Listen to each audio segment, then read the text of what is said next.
Thanks for being here. Subscribe to Cheating Stories Best, so you don't miss new stories. One meeting place for lover and husband? Today we have a story with just such a plot. Enjoy watching it. Donna and I have been married for 8 years. We graduated from college together and got married a year later. We both have good jobs and are saving as much money as we can for our first home. No children yet. I want them, but Donna just isn't interested in being a mother in any sense of the word. This seemed to be the only disagreement in our marriage. We had our first intim when we were in college and were always open to trying new things, though within certain limits, nothing perverted. Our intimate life was active and fairly constant until about 4 months ago.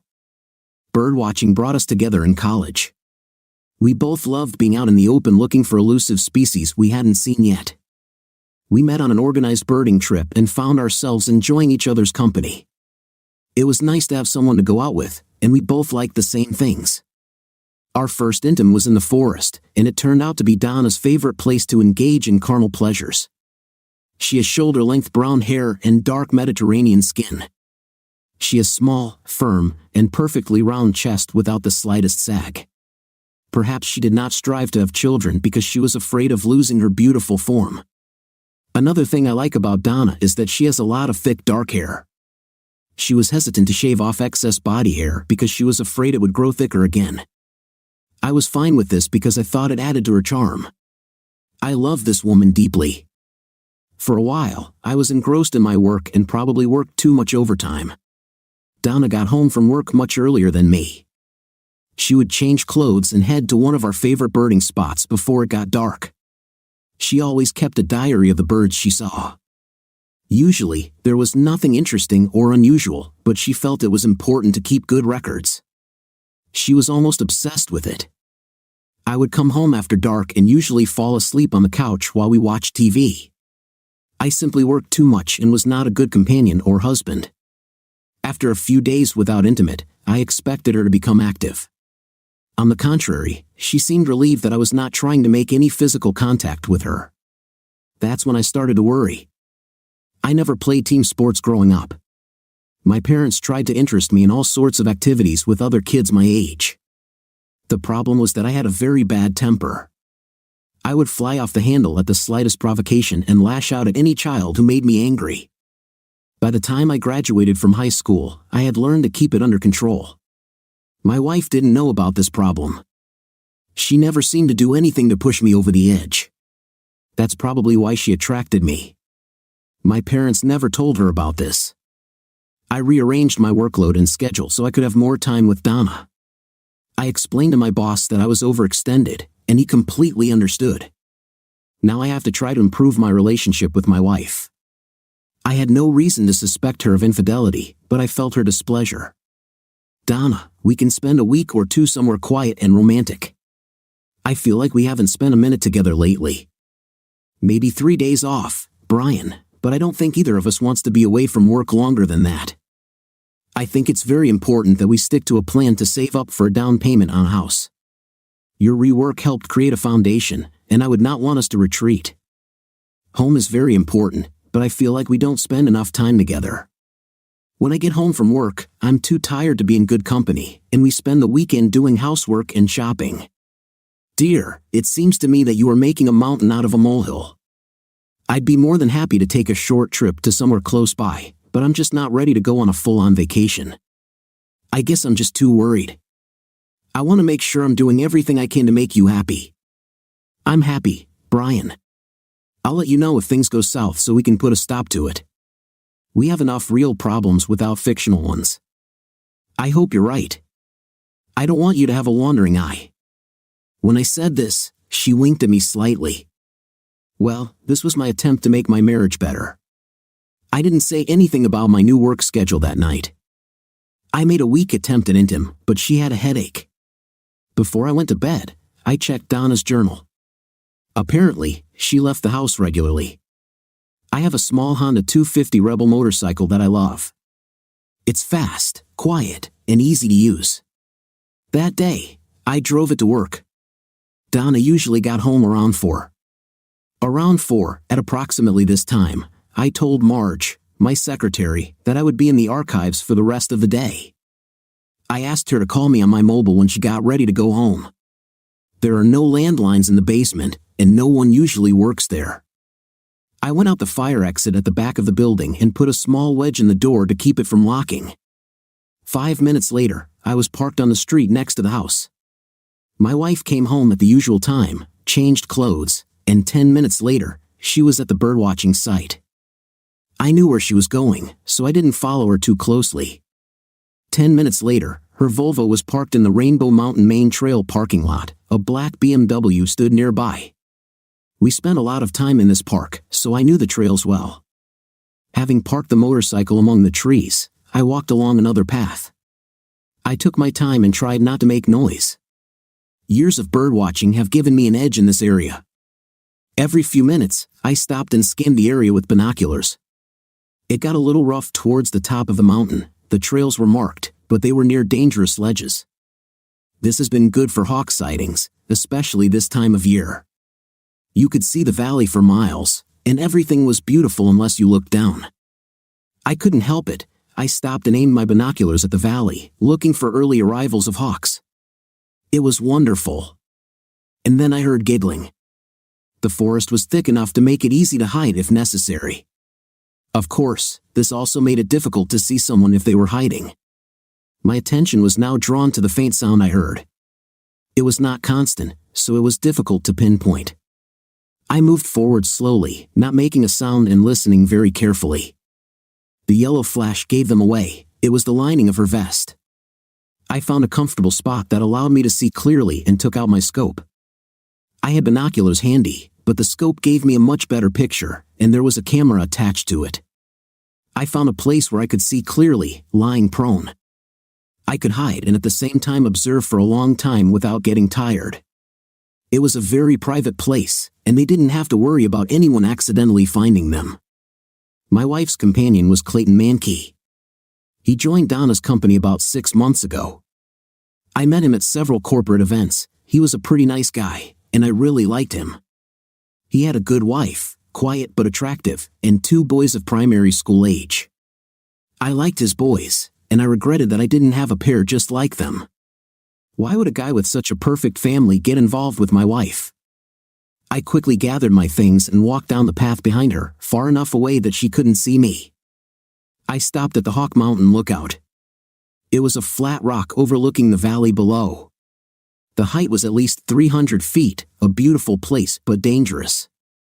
I stood looking through binoculars when Clayton appeared along the path. My blood boiled when I saw him, but outwardly I was calm. "Hey, what are you looking at?" "That's a red-tailed hawk feeding its young on top of that pine tree over there." He looked in that direction but saw nothing. Of course, there was nothing to see there.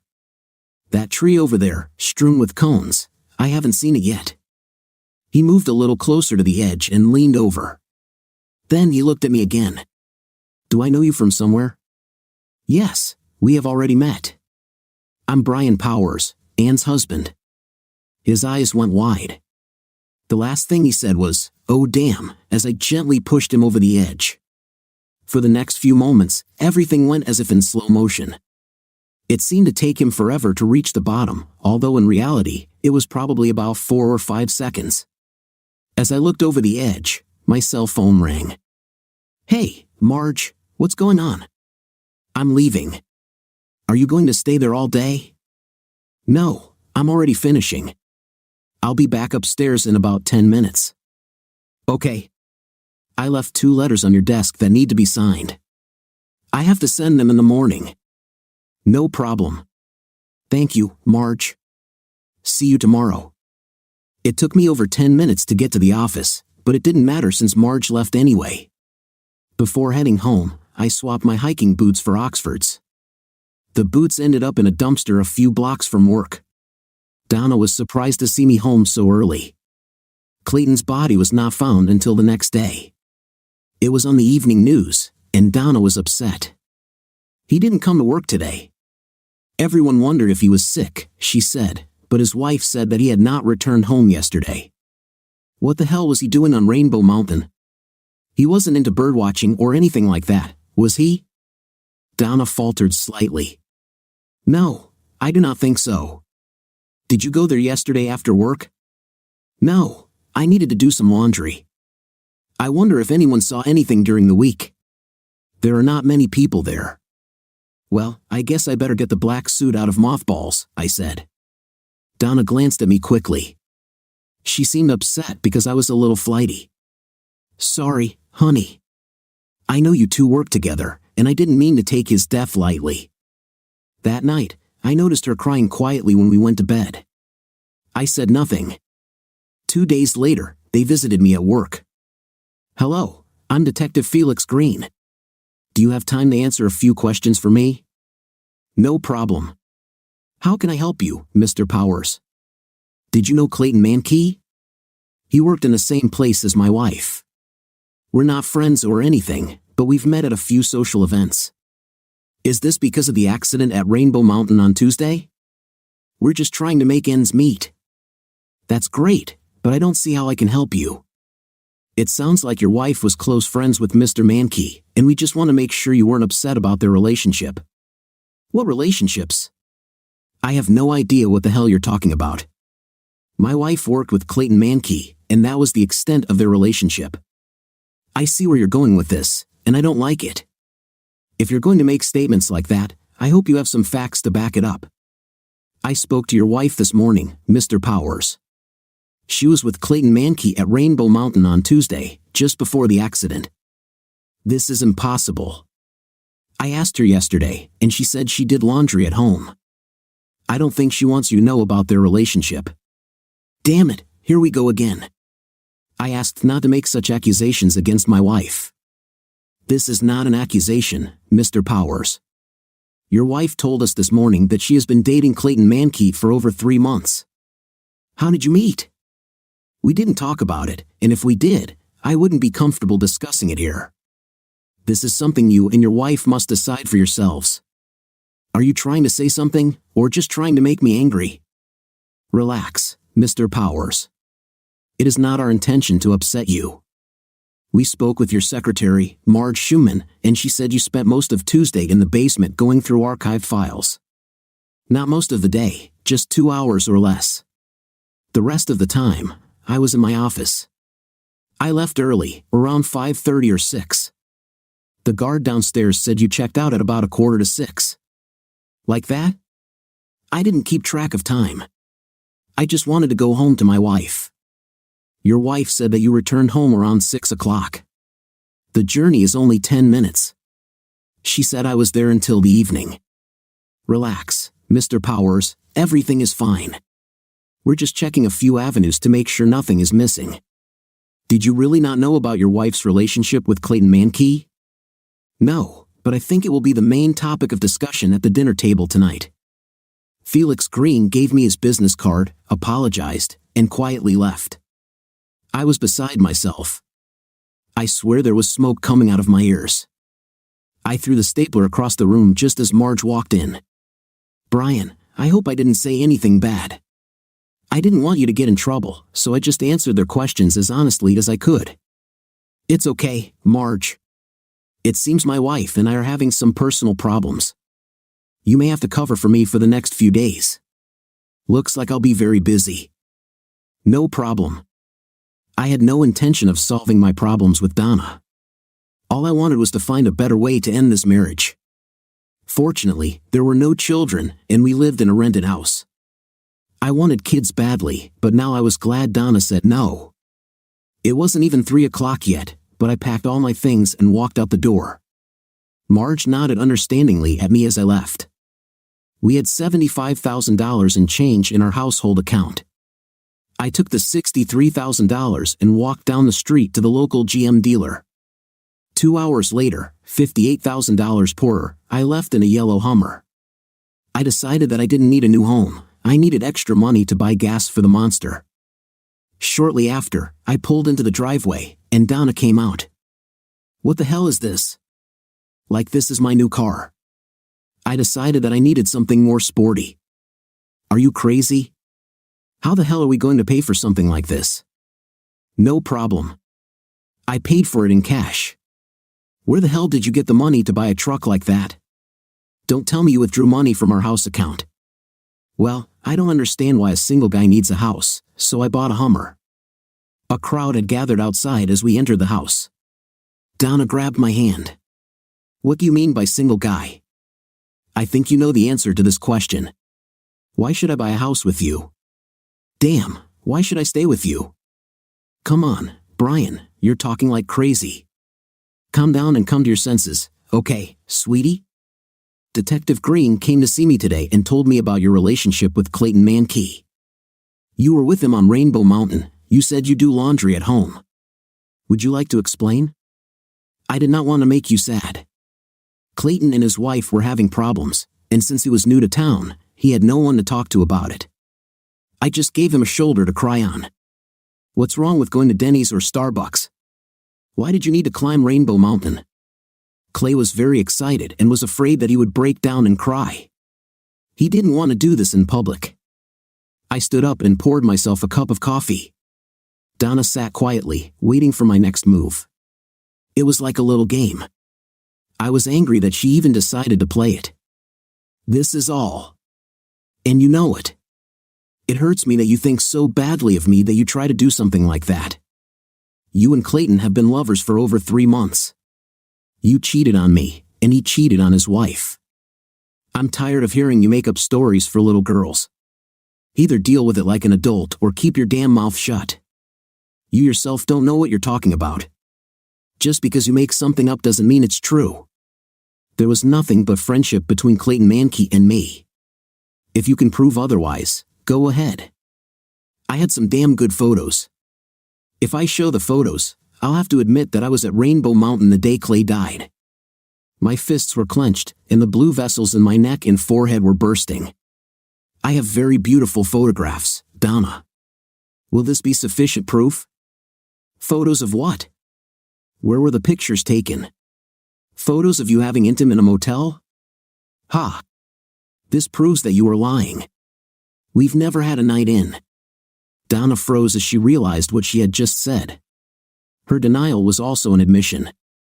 In her quest to prove me wrong, she lost her temper. She never finished her sentence. Her eyes glared at me, and her lower lip trembled with anger. She hated being hit.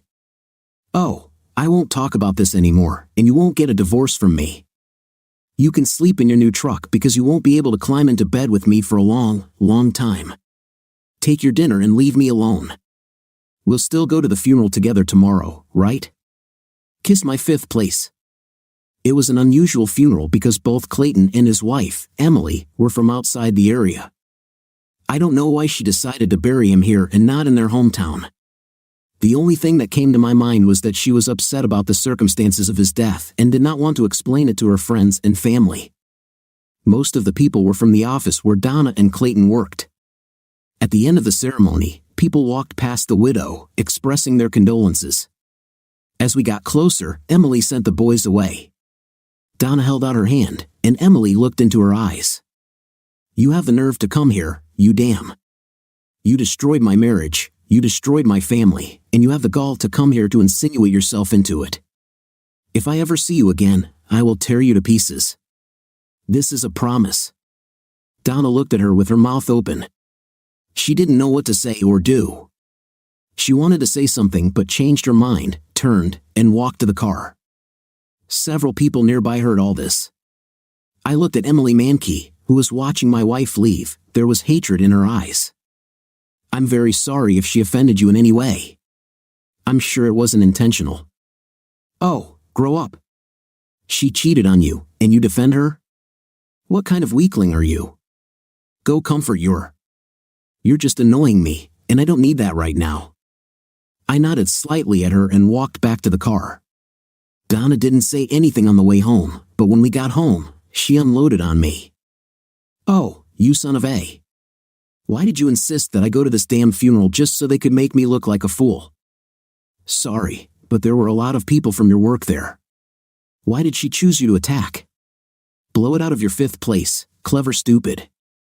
She burst into the house, and I didn't hear a word from her for the rest of the day. From then on, I slept in a spare bedroom. I didn't want to have intimate with her anyway, so when she made her decision, I was relieved. The next day, around noon, I drove up to Emily Mankey's house. I had no idea what I was going to say, but I felt obligated. She was in the garage with the boys, sorting through some boxes. "Hello, sorry to bother you, but I want to apologize for everything I may have done yesterday to upset you." She just looked at me and continued working. Finally, she turned around. "Listen, I have a lot to do right now. I have to clean up the mess my husband left behind and then find some way to move on with my life. I just don't have time to listen to whining right now. Can I help with anything?" "Are you serious?" "Yes, I have time, and I wouldn't mind helping." "Okay, grab a handful of these trash bags and follow me." We entered the house and went upstairs to the master bedroom. This is Clay's closet, and this is his chest of drawers. Take everything out of them and put it in bags. When you're done, you can take them to Goodwill. Can you handle this?" "Certainly can." "The boys, Josh and Terry, this is Mr. Powers. Help him put Daddy's things into bags so we can get rid of them." "Fine." The boys shook my hand. Josh was about 8 years old, and Terry was 6. These were 2 great-looking kids that I would give anything for. It took less than an hour, and the guys and I were dragging bags of clothes and shoes to the Hummer. I took center and returned home. "So, what now?" "It's okay, Mr. Powers. You don't need to do anything else. You shouldn't feel obligated just because of what your wife did. Do you know exactly what they did, or is it just a guess?" "A little bit of both, but I don't want to talk about it in front of the boys. Could we discuss this later?" "Come tomorrow. I need to clean out the basement and garage. If you don't mind working while we talk. The boys have a meeting with school friends." "Sounds good, but I'll miss the guys." When I left, I felt a little better. I felt bad for killing Emily's husband, but I think he deserved it. I think Emily felt the same way. I had no idea what to do with Donna. I don't know why she resisted the divorce. When I got home, my wife was making chili. I decided to try to get her to open up a little before we sat down at the table. "Donna, in light of what's happened over the last few days, wouldn't it be best for us to think about separating?" "No, not at all. I think it's pretty clear now that you and Clayton were having an affair. I guess you were unhappy with our union. Would you like to try to explain this to me?" "I don't have much to say, Brian. After spending some time with Clay, both at work and otherwise, I realized that your idea of our future together did not match what I was looking for. You imagined me as a domestic goddess bearing children left and right, but I wanted something more. I was hesitant to discuss this with you because I never wanted to say or do anything that would make you unhappy. Clay had the same problem with Emily. She wanted what you wanted, and I wanted what Clay wanted. We ended up comforting each other, and then the intimate started. He wasn't better than you, just different. Doesn't divorce seem appropriate now?" "In no case. I'm not going to give up my home and all the comforts of marriage just because we disagree. I intend to stay here. You can't kick me out because I didn't do anything to justify it. I don't think you'll leave, so we'll just have to get used to living in the same house together and acting like a married couple. Sit down and eat." There was no conversation at dinner. I swallowed 2 portions because I found the sauce especially hot. About 2 hours later, I started having stomach pains. I made several trips to the bathroom and finally started vomiting. "Donna, I feel very bad. Can you take me to the emergency room?" "Hell no. The Desperate Housewives series is just around the corner. If your stomach hurts, take Tums. It's more than a stomach ache. Donna, let's please go. It's serious. You're behaving childishly." I grabbed the keys and went to the car. My neighbor was taking out the trash and asked me what happened. I explained, and he took me to the emergency room. The next thing I remember is waking up and looking at the sun coming through the window. I turned to look the other way and saw Detective Green reading a magazine. "Good afternoon, Mr. Powers. I thought you'd sleep all day. What the hell are you doing here? What happened, and what time is it?" "Hello, guy. I'm the one who asks questions. Calm down, okay? Sorry if I'm a little worried, understandable given the circumstances. Brian, I think you got some bad chili last night. Luckily, your neighbor got you here on time. They had to pump you out and give you a bunch of weird pills that I can't pronounce. What the hell was that they gave me? They gave me a fancy name, but it was basically rat poison. That's... What did she say? Well, she gave us some leftover chili, and everything was fine. She claims she has no idea where the poison might have come from. She ate the same food as you and was fine. We searched the house and garage and found nothing. So, what are you going to do? Nothing yet. About this time, the doctor came in with a nurse. He checked a bunch of things while the nurse took another blood sample. He said I could go home when I was ready and gave me a paper with a list of some bland food. I borrowed Detective Green's phone number and called Emily to apologize for not coming to her aid. Felix took the phone. Why does your wife want to kill you, Mr. Powers? I don't know. Why did she kill Clayton Mankey? Do you know that for sure? No, but she was on Rainbow Mountain and was the last person to see him alive. Come on, Brian, I'll take you home. Donna was in tears when we got home and apologized over and over again for not being more responsive to my problem. I walked into the spare room and closed the door behind me. After that, I didn't eat at home anymore. The next day, I told Marge that I would be on sick leave and asked her to try to find me an apartment. Somehow, she found out what happened. I waited until Donna left for work and then started packing some things so I could move out quickly if necessary. I was a little upset that the police couldn't do anything about the poisoning. After grabbing a quick breakfast at IHOP, I stopped by Emily's place. The boys were at school. Emily was more upset about what happened than Donna. I promised her that I would return later when I had settled some personal matters. Donna didn't want a divorce, but she wanted me dead. This meant one of two things, revenge or money. I stopped to see my insurance agent. It was probably stupid, but soon after we got married, I took out $1 million life insurance policy with Donna as the beneficiary. The payouts were high, and cash already exceeded $116,000. I cashed them out. I went to work and canceled the health and dental insurance I had for Donna. I changed the beneficiary of my company's insurance policies to my mother. Marge was glad to see me and offered any help she could. The bank manager told me that Donna had already cleared out the balance of the house fund, about $12,000. I explained the situation to him, and he agreed to arrange everything so that he could close the credit cards. I opened a new account and signed a bunch of papers for it. I turned towards the house. Donna was there, dressed in her bird clothes.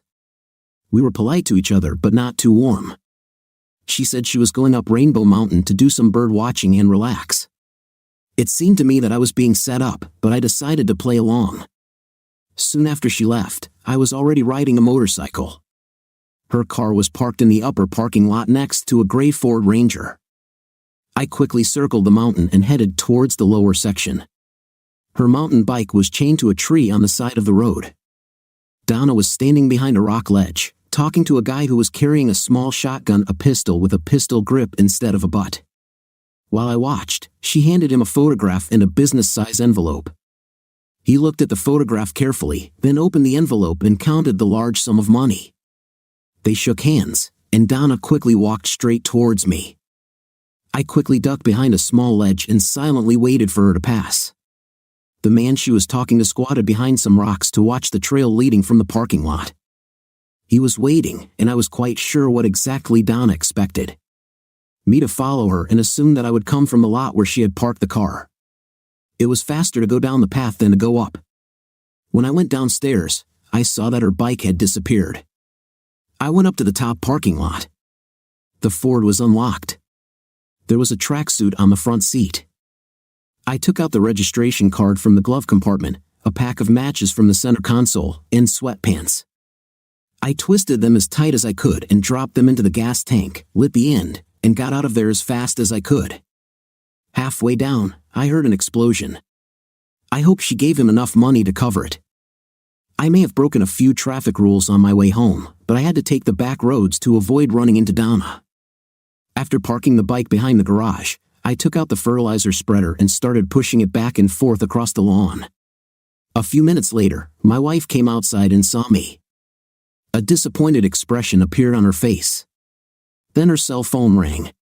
She turned away, answering the call. I couldn't make out the conversation, but it seemed to me that the person on the other end of the line was excited about something. "Brian, I left the Volvo in the mountains and decided to warm up a little by cycling home. I know this sounds stupid, but could you give me a ride back to pick up the car?" She didn't say anything on the way. To pick up the car, she played with her fingers in her lap.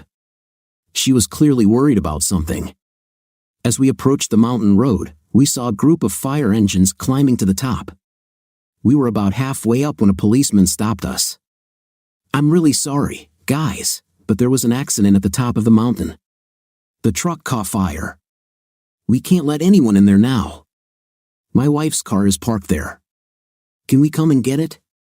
"Wait a minute." We sat in silence while he talked to someone on the phone. "Okay, you can go upstairs and an officer will lead you past the fire trucks." Donna looked at me as she stepped out of the Hummer. "Now you can go home." "I'll be okay." "Thanks for the help," she said. I simply nodded at her. When she was out of sight, I followed her. It was easy because of all the commotion. When she got to the top, the guy she was with on the trail walked up to her, waving his arms. Of course, I didn't hear anything, but it was clear that she was trying her best to calm him down. They argued for about 10 minutes, and then he walked up to the fire chief and said something. When he and Donna got into the Volvo, I hurried back to the Hummer. It would take them a while to get all the fire trucks and hoses up and running, but I still had to hurry. As I drove out, I saw Volvo turning the corner. I drove home but immediately left in the Honda. I went to Emily. I had to apologize for being late, and she insisted that I tell her everything. She seemed interested, although I toned down the story a little. Josh and Terry were happy to see me and happily ordered pizza for dinner. We spent a couple of hours getting things out of the basement for the yard sale. The guys worked tirelessly and did not complain about anything. I wanted them to be mine. I asked Emily to take me home around 9 o'clock and left the bike with her. Donna returned home late. I didn't ask where she was. Early the next morning, while Donna was taking a shower, I removed the SIM chip from her mobile phone. I went to the cell phone office and terminated her service and paid a $200 cancellation fee. At the end of the day, landlines will be turned off, as will DSL and cable television. I notified the landlord that I was moving out and mentioned that my wife could stay, and that he should contact her about a new lease. Water and electricity will be turned off at the end of the week. It only took a few minutes to load my things into the Hummer, and I was on my way to the apartment Marge had found. Marge left a note saying Detective Green asked me to call him. I went down to the station and found his office. "So, Mr. Powers, you're still alive. And what is this supposed to mean?" Felix Green laughed softly. He seemed to enjoy my dilemma. "Do you know a man named Bobby Terrell?" "I can honestly say that I have never met this man," I replied. I put my hand in my pocket and handed him the Ford registration number. He looked at the form and said, "Very interesting." We both laughed. "Mr. Terrell and your wife have been talking on the phone a lot lately. She called him 6 times, and he called her 4 times in the last week. In addition, 3 days ago, she withdrew $122,000 from her savings account. Bobby Terrell is an ex-convict who makes a living by killing people. We kind of followed him and were surprised when we noticed this connection. Is there any particular reason why your wife wants you dead, Mr. Powers?" "That was until yesterday morning when I canceled a $1 million life insurance policy. She doesn't know about this." "No, Bobby is good at what he does, and I'm impressed with how you handled it. I'm guessing he's already been paid, but I don't know if he'll try to honor the contract since he lost his truck. I just wanted to let you know that he and I spoke. I told him that if anything happens to you in the near future, I will take him away immediately. We also recommended that he take some time off. However, I'm not sure this will discourage your wife. I moved out of the house. I don't know what else I can do." Felix leaned back in his chair. "I think you're not telling me something, Brian. All parts do not fit together. Just be careful." I immediately went to Emily. She agreed to go to lunch, and I was glad she liked sushi. I tried to explain to her what was happening, but it was too cryptic. There was so much I wanted to tell her, but I couldn't. From time to time, she would throw puzzled glances at me, and instead of explaining, I would change the subject. It was a long lunch. That evening, she had no difficulty persuading me to come to dinner. I apologized to her for the utter nonsense, but she just laughed. I felt comfortable with her. The next morning, I decided I was ready to get back to work. Last night, I had a good time with Josh and Terry. Emily and I had been planning a big weekend together, and I was looking forward to it. It's funny, I didn't miss Donna at all. I was actually relieved that I wouldn't have to face her anymore. It was only a short drive to work, and I pulled out of the Hummer with a big smile on my face. Things were going well. The big monster quickly picked up speed, but as I started going down the first hill, I noticed something strange. The brakes didn't respond at all. I've seen movies where this happened, and I always thought how stupid the drivers were because they couldn't stop the car. The Hummer was going faster. I calmly grabbed the gear lever and shifted it from drive to low. This caused the bolt to roll and release, but it continued to gain speed. I was approaching traffic in multiple intersections. Now I was going much faster. On the left side was a cemetery with a grassy mound extending up from the street. I turned and simultaneously pressed the handbrake. The Hummer spun 180 degrees and flipped over. Everything went dark. There was no pain. The second time I woke up in a hospital room, I heard myself groan and felt some movement around me. At that same moment, the nurse looked into my eyes, and then there was even more commotion in the room. Now there was pain, a lot of pain. I was glad that I was getting attention, but at the same time, I wanted everyone to leave me alone. How confusing. Finally, it turned out that someone tall had arrived, a qualified doctor, as I had assumed. I hardly opened my eyes and looked around the room. White coats flashed around, but Emily was sitting on the edge of the bed. I felt better. There was a lot of tweaking and testing, and suddenly, I fell asleep. The next time I woke up, everything was quiet. I tried not to make any noise because I wanted to avoid the commotion. I slowly opened my eyes and looked outside. It was night, and everything was relatively calm.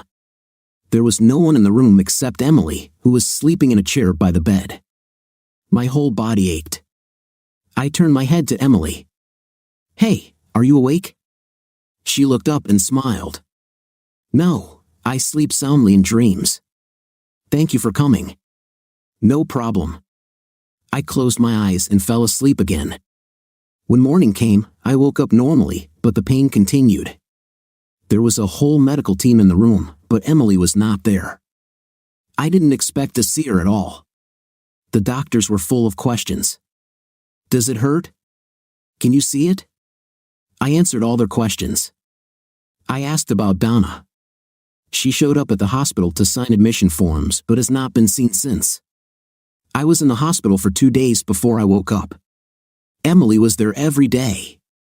Felix Green checked on my condition daily.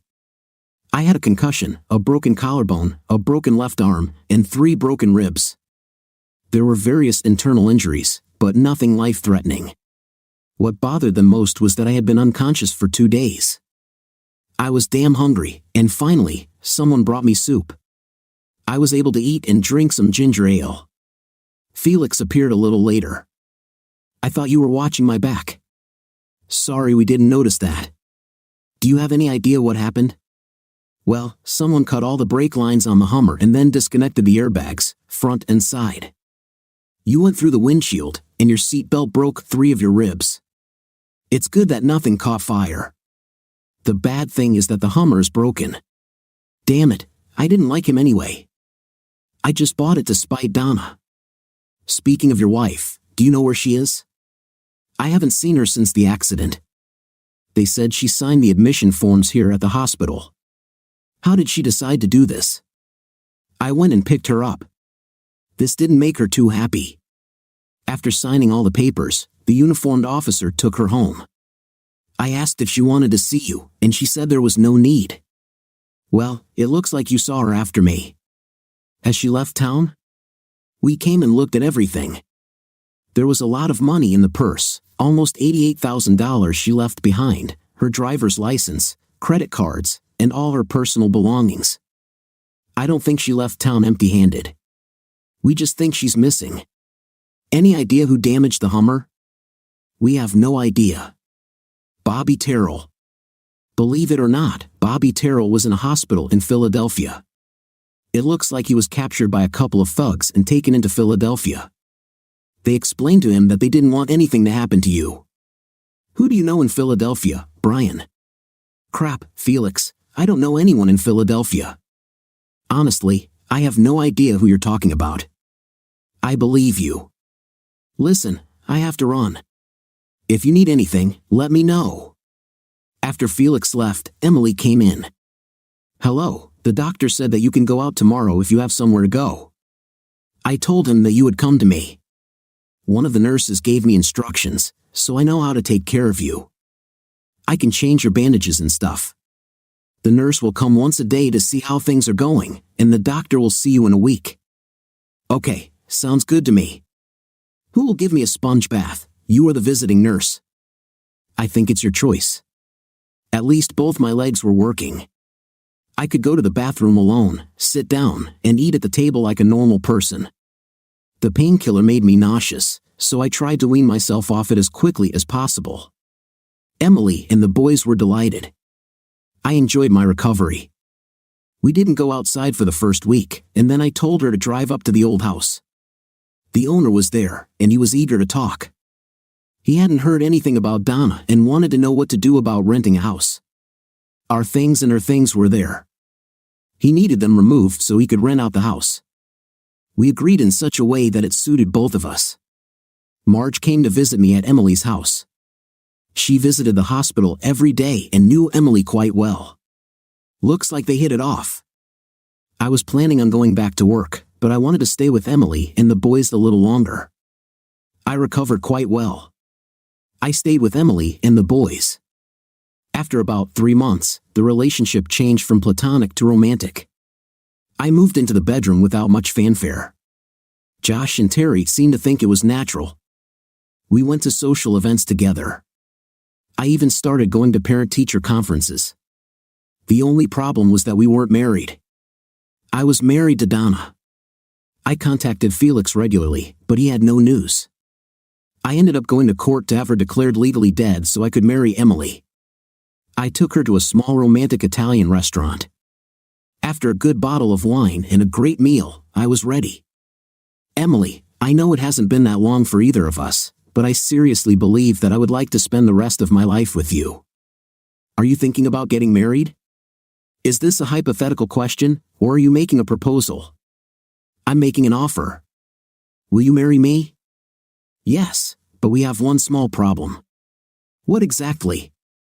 You should meet my family in Philadelphia. What do you think of the wife's behavior? How would you react if you were the husband? Write your opinion in the comments. See you in the next video.